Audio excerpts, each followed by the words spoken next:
Olá pessoal, meu nome é Ana Lívia e o meu grupo é formado por mim, Tamily, Camila, Andréia e Gabriele. E os contratos em espécie que nós escolhemos para abordar com vocês aqui hoje foram os contratos de prestação de serviços, doação e permuta ou troca. Mas antes de a gente começar a falar sobre os contratos, eu vou pedir para o meu assistente rodar a vinheta, Porque tem que ser um negócio bonitinho, tá? Calma aí, roda a vinheta.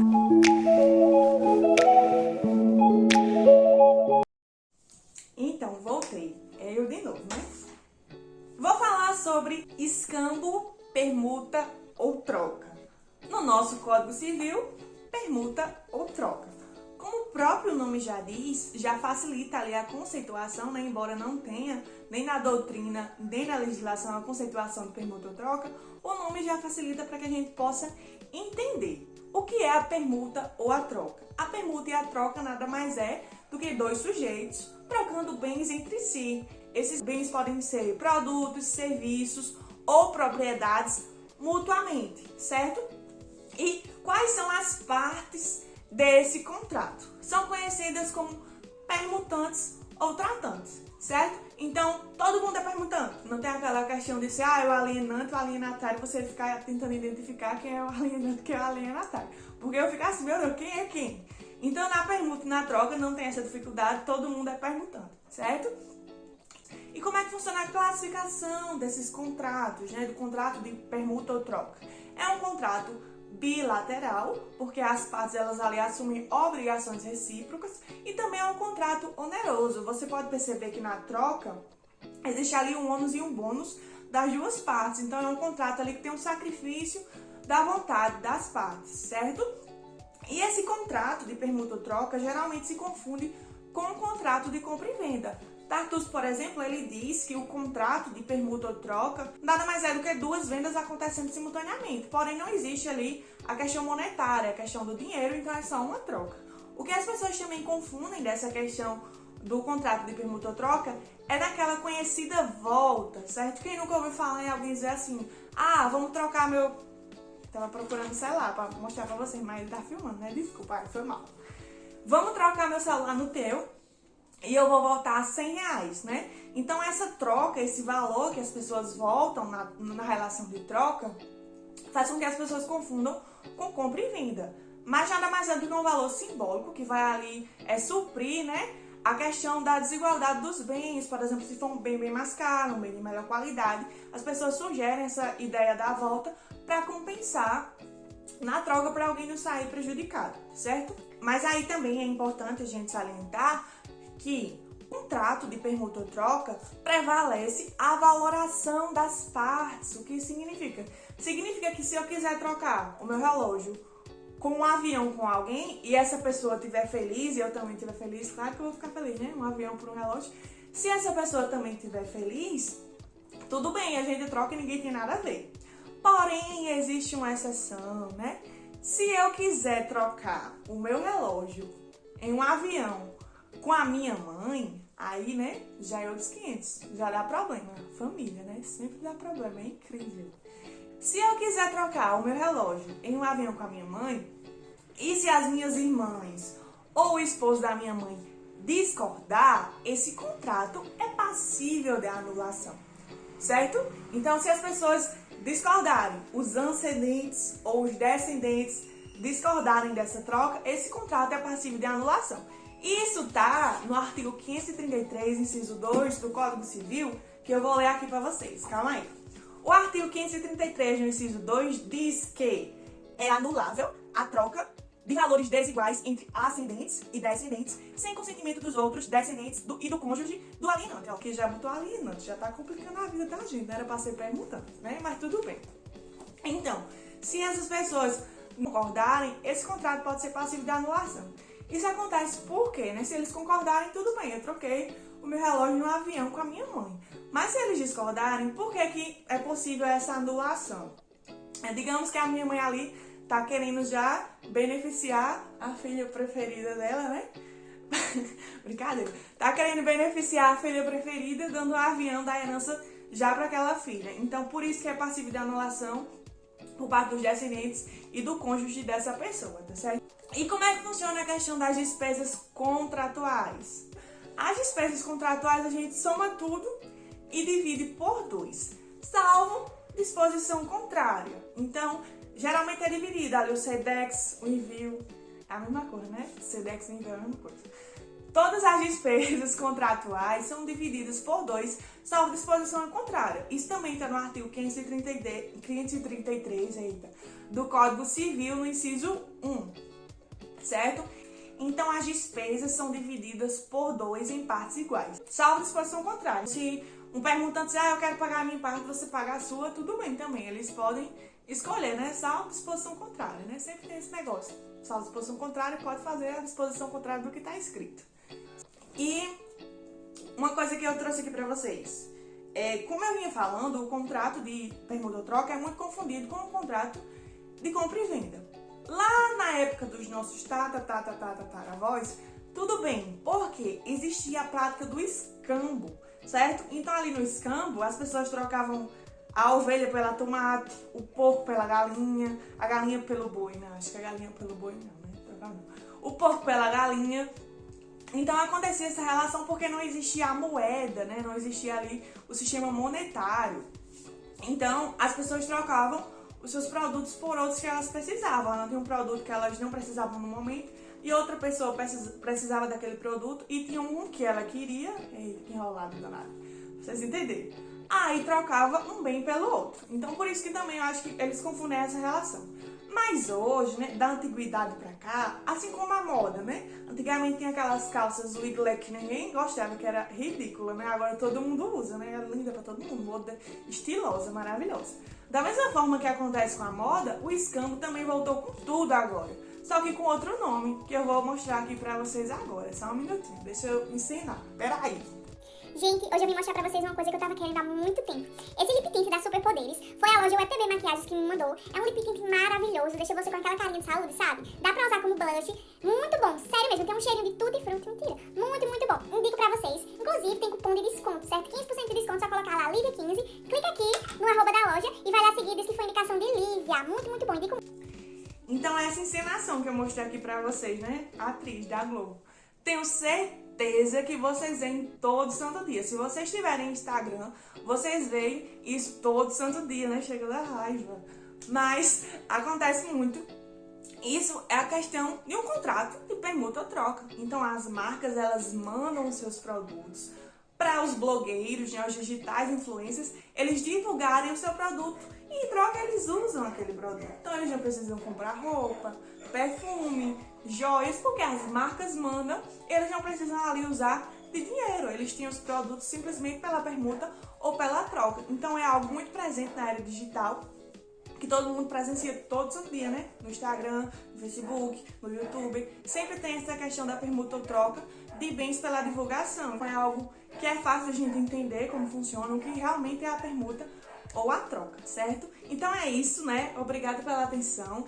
E agora eu vou doar a minha parte no vídeo para minhas colegas Camila e Tammy, que vão falar sobre... Olá, meu nome é Vitória Camila. Eu vou falar um pouco sobre os contratos, mais especificamente o contrato de doação, que vai ser a entrega de uma coisa mediante a própria vontade do indivíduo. O contrato de doação ele está previsto no Código Civil nos artigos 538 ao 564. E na doação acontece que a pessoa, o indivíduo, ele dispõe do seu patrimônio em favor do outro, em razão de um terceiro. Então acontece a transferência do patrimônio por meio dos bens ou de vantagens para o donatário, sem qualquer tipo de remuneração. Como a gente pode perceber no artigo 538, que fala o seguinte: considera-se doação o contrato em que uma pessoa, por liberalidade, ou seja, por autonomia, por vontade, por desejo, ela transfere seu patrimônio de bens ou vantagens para o de outra pessoa. Só que essa doação, ela não acontece apenas pelo mero desejo do indivíduo. Por quê? Porque precisa da aceitação do donatário. O donatário precisa aceitar essa doação. Quando a gente fala do contrato de doação, é mencionável sempre a unilateralidade do contrato, das vontades entre as partes. Só que a vontade entre as partes, ela é bilateral, porque tanto pode haver a vontade do doador, ele tem que decidir que quer doar, como também do donatário, que ele vai decidir se vai aceitar ou não aquela doação. Então há uma declaração que precisa ser evidente nesse meio. E essa aceitação, ela pode acontecer de 3 formas. Então essa doação ela precisa ser expressa, como é o caso da doação por encargo, que ela é escrita. Também ela pode ser tácita, comportamental, então tem o comportamento do aceite, e ela também pode ser presumida, quando não é a manifestação do donatário. Então presume-se que ele aceitou, já que ele não foi contra, não se recusou com a situação imposta. Também podemos classificar o contrato. O contrato ele pode ser gratuito, na qual traz vantagens apenas para uma das partes. Ele pode ser unilateral, a obrigação apenas para uma das partes, exceto no caso de encargo, que vai acontecer que esse contrato ele vai ser bilateral. Ele vai ser consensual também, que vai se dar a partir do mero acordo entre as partes, ou seja, não precisa necessariamente acontecer a entrega da coisa para que se configure esse contrato. E ele é solene e formal, ele é expresso na lei, exceto no caso de doações de imóveis que têm um valor muito pequeno. Também é possível, mencionar os elementos desse contrato, que vai ser a contratualidade, o desejo de manifestação, a autonomia dessa manifestação de vontades para a realização do contrato. Também podemos citar a transferência de bens ou de direitos, na qual o doador ele vai ter uma diminuição do seu patrimônio, e essa pessoa que vai se beneficiar com a doação, ela vai ter um aumento do seu patrimônio. Também temos a necessidade da aceitação do donatário para que se configure uma doação. E, por último, ela precisa ser um instrumento formal, ou seja, uma escritura pública ou instrumento particular. Então, dando continuidade, irei falar sobre a revogação da doação. A revogação se encontra prevista no artigo 555 e seguintes, podendo ser por ingratidão do donatário ou inexecução do encargo. E sendo por ingratidão do donatário, não poderá renunciar antecipadamente o direito de revogar a liberalidade. E no artigo 557 diz respeito às hipóteses de revogação por ingratidão, podendo ser se o donatário atentou contra a vida do doador ou praticou contra ele crime de homicídio doloso, se cometeu contra ele ofensa física, se o injuriou gravemente ou caluniou, ou até mesmo se recusou os alimentos que este necessitava. E a revogação por ingratidão também será possível se as ofensas recaírem ao cônjuge, ascendente, descendente, ainda que adotivo ou o irmão do doador.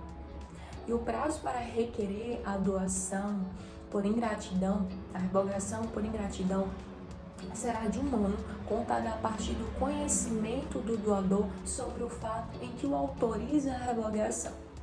E a legitimidade para a ação dessa revogação, ela será ativa e passiva. A ativa, ela é apenas do doador, exceto nos casos de crime de homicídio doloso, e passiva. A passiva, a legitimidade, ela recai ao donatário.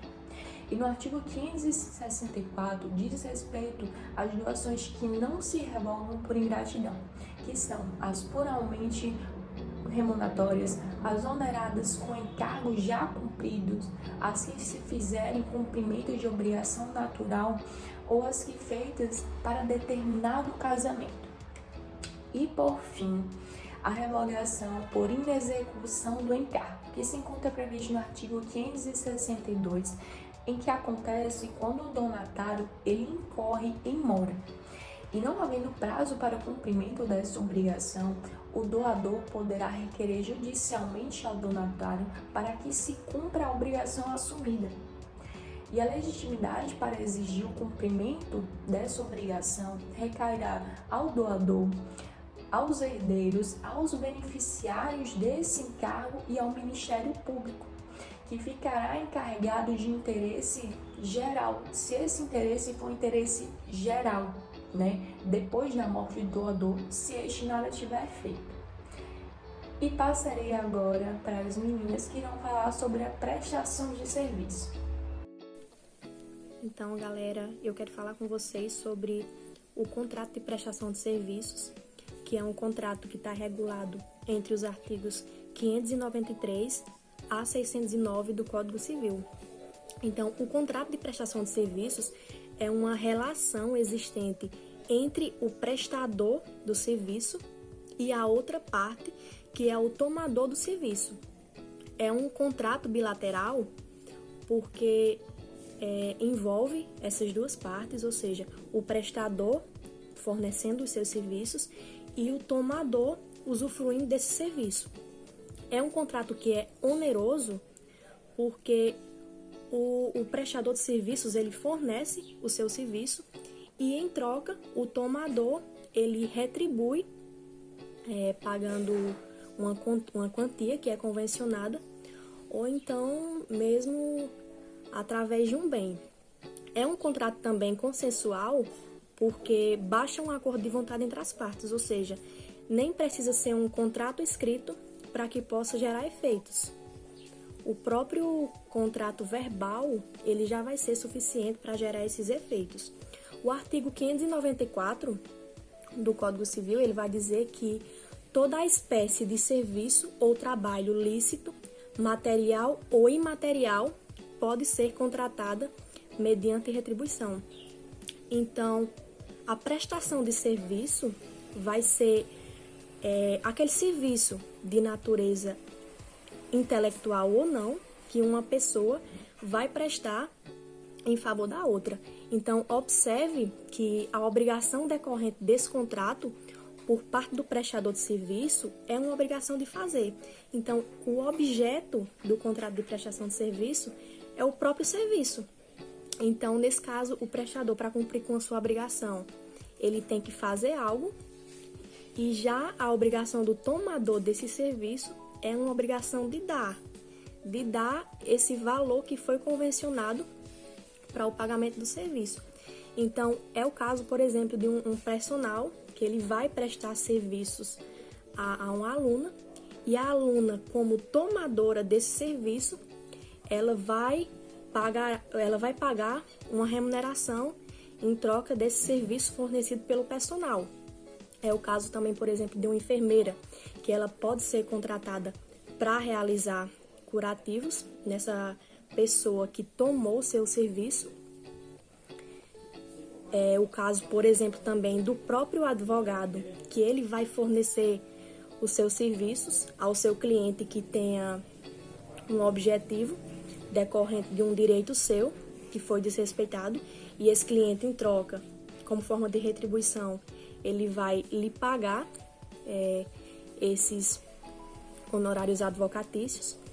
É o caso, por exemplo, também de um jardineiro, que ele pode vir na minha casa uma vez na semana ou uma vez no mês, por exemplo, para que possa fazer a manutenção em meu jardim. Então, tudo isso se trata de um contrato de prestação de serviços.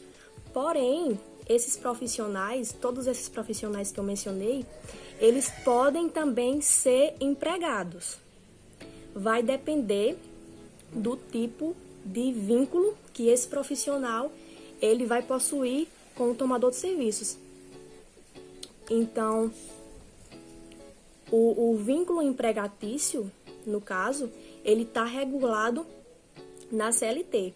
E o artigo 3 da CLT vai dizer que considera-se empregado toda pessoa física que prestar serviços de natureza não eventual a empregador sob a dependência desse. Então, precisa de ser uma pessoa física, precisa ter essa natureza que não seja eventual.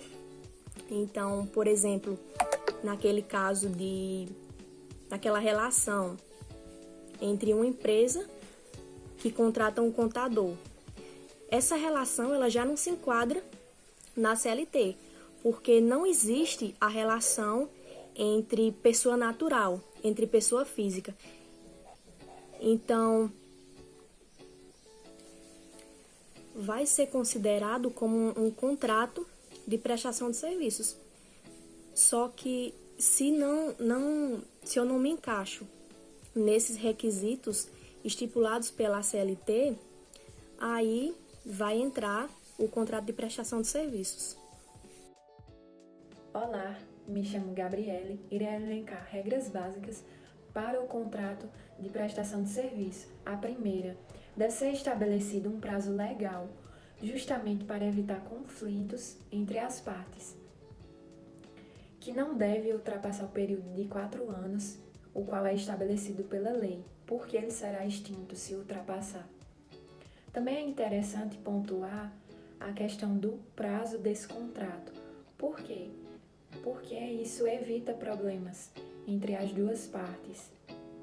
Por exemplo, no caso do dentista que é prestador de serviço de manutenção de aparelho, e ele estabelece um contrato de 2 anos com o seu cliente do tratamento odontológico.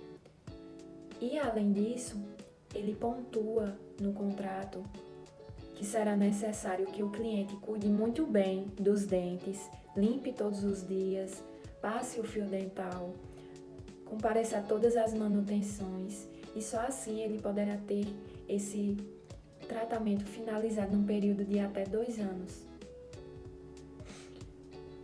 Nesse caso, não só o cliente irá ganhar com isso, mas você também como profissional, justamente por ter deixado estabelecido de uma forma transparente todos os requisitos e posteriormente o cliente não poderá reclamar, porque você já deixou detalhadamente todos esses requisitos.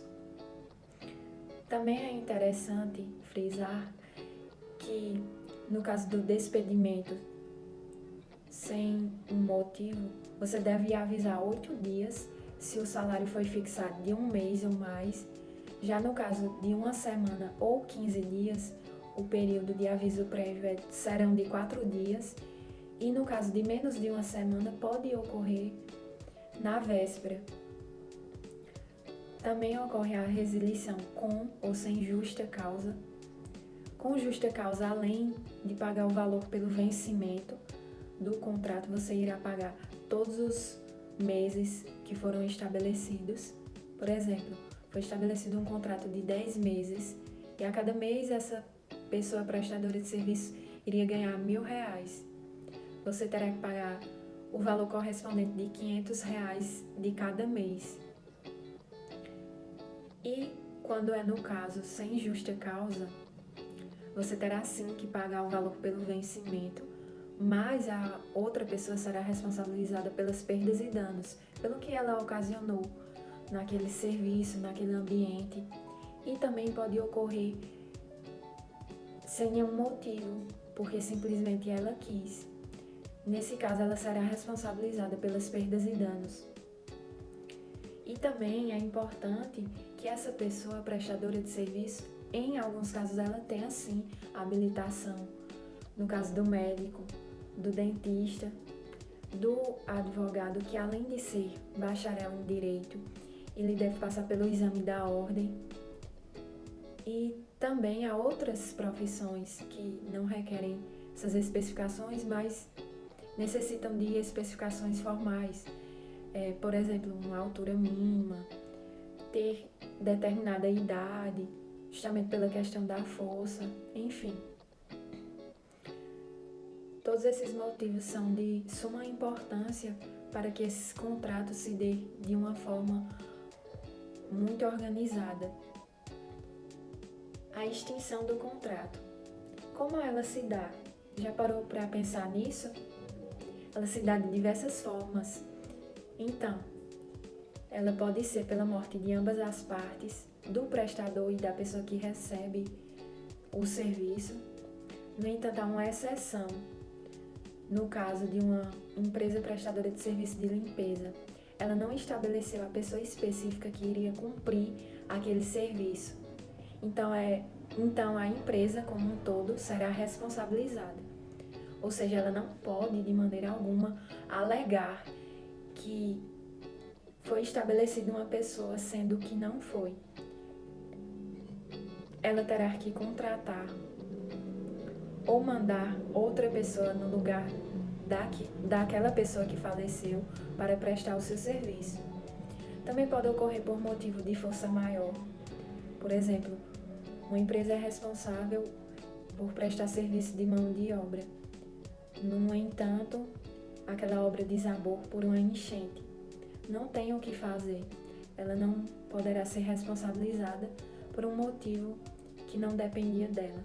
Também pode ocorrer pelo escoamento do prazo aquele já estabelecido na lei. Quando ele é findado, o contrato também se extingue.